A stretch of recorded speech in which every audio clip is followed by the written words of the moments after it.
Alright folks, now I was busy today and just got back home, but I saw the thumbnail in the morning, did not see the actual video or read the article. So let's take a look. Object 452K for assembly shop. All designers and engineers encounter situations when old solutions just won't cut it. So what's the answer? Experiment. Surely a tank can't be both compact and well protected. Or can it? If you combine a good layout with the maximum possible armor slopes, you get the Object 452K, an experimental project somewhere in between an assault tank and a heavy breakthrough tank. It has an interesting look and a brutal 3D style complete with serial number. The object looks like it was designed for speed tests. That's right, it's one of the lowest, most streamlined Tier 10 tanks. That means it's hard to hit, and even harder to take your eyes off. If this supercar had doors, they'd definitely open upward. Another distinguishing feature is its armor slope angles. They're so sharp, you could use them to cut an FV4005 into 2.5 FV2002s. The slopes help deflect enemy shells and dominate on uneven terrain, but only if used correctly. The armor requires a special approach, because the front hull is easily penetrated if you're right in front of an enemy. But if you hide the lower glacis plate and tilt up the upper hull on some terrain, then the object will become a fortress. You can try to bait enemies for shots at a sharp angle like in the 𝗵𝗄𝗃 7, or the AMX M4, or you can side scrape. Doing so will make the slanted parts weak spots, but they're small and have pretty effective armor. And the turret. It's a monolith. It's a titan that holds up the sky. It's reinforced concrete. It can't be penetrated anywhere except for a small hatch you can hide just by lifting the hull a little. The gun depression angles won't always allow you to shoot when in a position like that. You'll probably have to expose your entire hull on the hill on Westfield, for example. So pick your position carefully. But still, thinking is the key to survival in the 452K. Its gun being located at the very top also makes playing on terrain that little bit more comfortable. Above it is only sky, and the antenna, and the machine gun. At 7 degrees of depression, the gun is ready to cause damage. 560 HP of damage per shot to be precise. On top of this, the tank also has decent damage per minute, reasonable penetration with both shell types, acceptable aiming time, and good stay. That is not the 100% crew. It technically has 2500 DPM, so reloads at about 13 seconds or so. So that's not the actual full stats, but we'll take a look at the main article. And the buff, surprisingly. Stabilization. All in all, it's well equipped to do damage. It also lets you use turbocharger instead of stabilizer, but that's up to you. The Object 452K is one of the most mobile assault heavy tanks. Yeah, they buffed the horsepower per ton ratio from like 13 to 16, which is pretty dramatic. I mean, it's not 20, but that's a very hefty buff. Also, top speed is buffed too, so spicy. Pretty spicy now. It accelerates well and is pretty nimble both going forward and in reverse. Turbocharger will make it feel even better. But it's not a necessity. You can focus on firepower and survivability instead. The tank's modules will thank you for improved configuration or survival improvement suite T3, for example. You set up the Object 452K in a range of different ways because it combines dynamics, armor for positional play, and impressive damage. It's an unusual vehicle full of contrasts that'll leave a lasting impression, and that you should definitely fight for in the new assembly shop. The event rules are the same as before. Assemble the tank using different resources and define what and how much you want to spend using a special widget on the website. When the event starts, don't delay. Only the first half of the lucky ones will get the vehicle with its trademark 3D style. Good luck in your race for the best number.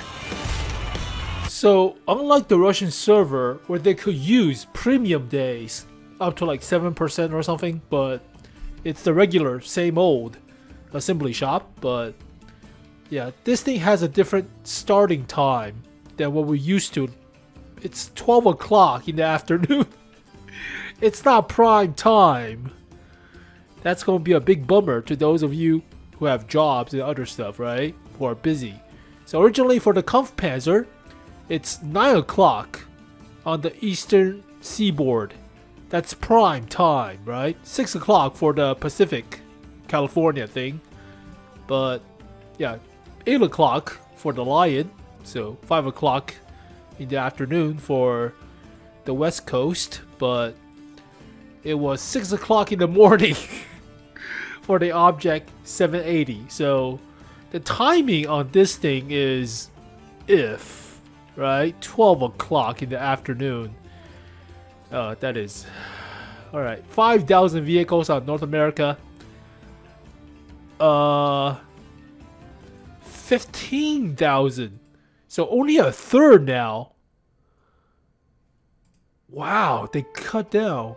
Oh, it's 10,000, never mind. But still, 10,000 compared to 15,000. So, first 5,000 will get the style.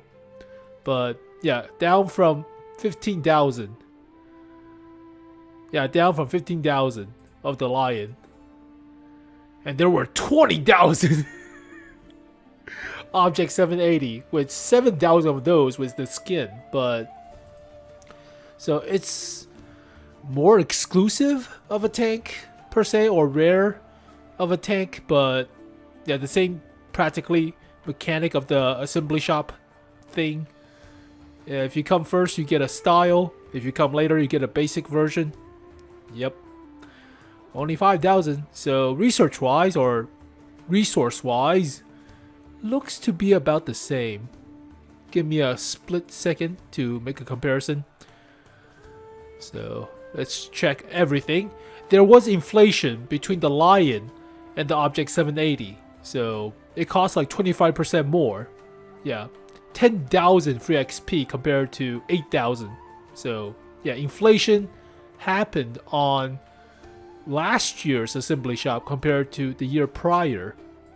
Yeah, more credits. Gold stays the same, but yeah, more credits, more universal fragments, national fragments, and even bonds. So 25% jump in inflation from 2022 to 2023, but it should be the same for the 𝗵𝗃𝗄𝗃.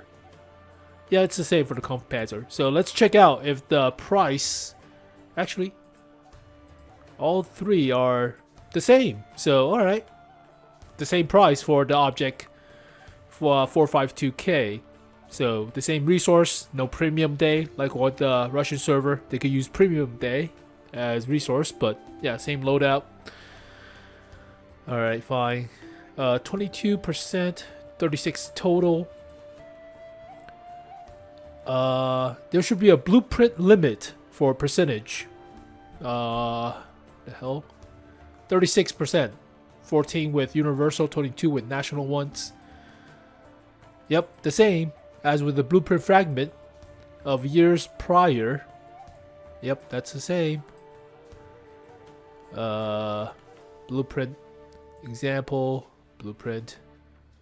Yep, 36%, 22, 14. So blueprints are still the same. Bonds are still the same. The gold cost remains constant, so they cannot change the gold cost, 550. But it's more beneficial if you convert the gold into free XP and use more free XP, or use less gold in that sense. But alright, this thing got buffed.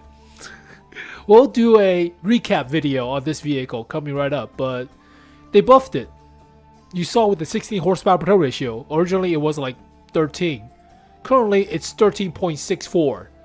They buffed it. But where's the Micropatch? Micropatch on February 22. Technical characteristic, top speed got buffed. Reverse speed is 17 compared to originally 15, buffed by 2.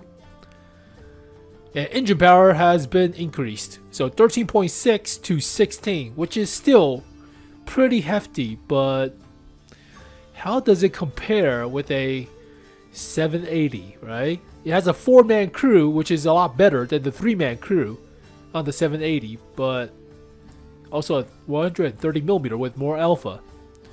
So worse accuracy, they did not buff the accuracy. Longer aim time, better DPM. Top speed is still slower by 5, and horsepower per turn ratio is still slower by 1.5 or so. But it has more health, and one of the best camos for a heavy tank at tier 10. It's better than some medium tanks, like the Object 140, for some reason. But shell velocity is slower, carries 3 less rounds, turn traverse is slower, hull traverse is slower, so punches harder, but at the cost of 7mm of pin. Yeah, both are AP rounds. Gold shell is APCR 311. High explosive in the tank. A little bit better against slope armor, but and doesn't drop off in distance, but not as effective against the going to be nerfed Super Conqueror. Why do they nerf the Super Conqueror or the Minotauro? Question mark. Alright, so basically, yeah, as expected, but what about Clan Wars, right? Everybody thought this vehicle was for Clan Wars and we could be getting the MBTB or something else, but yeah, Clan War players got shafted again. 116 F3 is not that great, but I don't have one, I cannot tell ya. So yeah, Clan War players could have, I mean, as a runner-up prize, like give them something, right? Give them something. Maybe the 𝗥𝘂𝘀𝗀𝗶𝗿 70k, but 𝗥𝘂𝘀𝗀𝗶𝗿 70k. Maybe give them this, right? Just don't go bare bones, nothing, with only a skin for the 116 F3. Give them something like this, right? That would be fine, I guess, but kind of disappointing for Clan War players. Also, 2 Russian heavy tanks, not the MBTB. Why? Why not? Why can't we have American tank, right? Freaking Russian bias. Why not? You know, freaking 2 Russian tanks for assembly shop now. 2. And we could be getting the Vickers MBT Mark III as kind of a crappier assembly shop. All these vehicles seems pretty decent, right? 780 seems decent. 𝗔𝘂𝘀𝗀𝗵𝗲𝗍 𝗔𝘂𝘀𝗀𝗵𝗍 seems real good. Lion is good. All these assembly shop vehicles are pretty good, right? The Vickers main battle tank is not that great. So kind of questionable about the Vickers, but yeah, maybe it's an MBTB for second part of assembly shop for this year. But yeah, I'll do a recap video on the 452K with the recent buff, but yeah, that engine power buff is pretty dramatic. 13.6 horsepower per ton ratio is workable with only 35 km/h top speed, but if it's 40 with like 16, it's a lot more nimble, yeah, sure. But compared to a IS4, IS4 has 13 horsepower per ton ratio, so originally it performs about the same mobility as an IS4, right? Slightly, but now it's more in line to a faster IS4 with a better gun in terms of alpha damage. Also better accuracy too. Not as good turret traverse dispersion, but hull traverse is the same. And shell velocity is the same, 30 rounds. Yeah, IS4 is kind of if at this point. Ammo rack health is questionable, but you do have the camo. Yeah, 10 meters less view range. Yeah, it seems good. So spoiler for the recap video, but this thing still seems good, right? I mean, I really like the 𝗔𝘂𝘀𝗀𝗵𝗍𝗍 07PE, but ooh, yeah, the armor might be the only thing on the 𝗔𝘂𝘀𝗀𝗍 07PE that this thing has, whereas everything else, the 𝗔𝘂𝘀𝗀𝗍 does it better, right? Practically everything else, like top speed, engine power.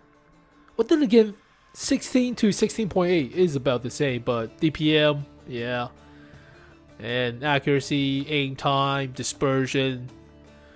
Yeah, 𝗔𝘂𝘀𝗀𝗍 might be doing a little bit better than this vehicle, but hey, it's more rare technically. Only 10,000 compared to 15,000 on the North America server. Well, there you go, folks. I'll do a recap video right after this one. I just got back home, so I've been pretty busy all day long. The first time I actually watched the video, but yeah, sucks to be Clan Wars player. You guys don't get anything. Holy crap, that sucks. I mean, maneuvers to earn rare tier 10 reward vehicles, but none of them are new ones.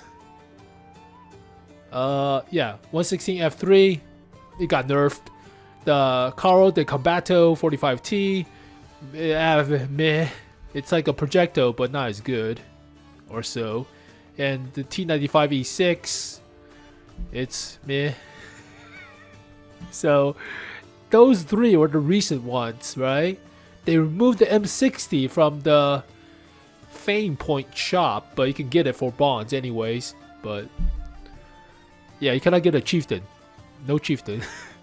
Yeah, you only get the new style for the 116 F3. I think the Helldiver came out beforehand too. Or was that last year?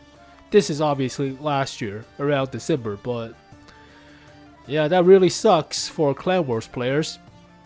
Jesus, give them the 𝗥𝘂𝘀𝗀𝗶𝗍 70k. Oh, whatever. Well, as always, thank you guys for watching this video. Hopefully you guys enjoyed it. Stay tuned for the recap episode on the 452k. So as always, thank you guys for watching this video. I'll see you guys next time. Peace. 沈むように溶けてゆくように二人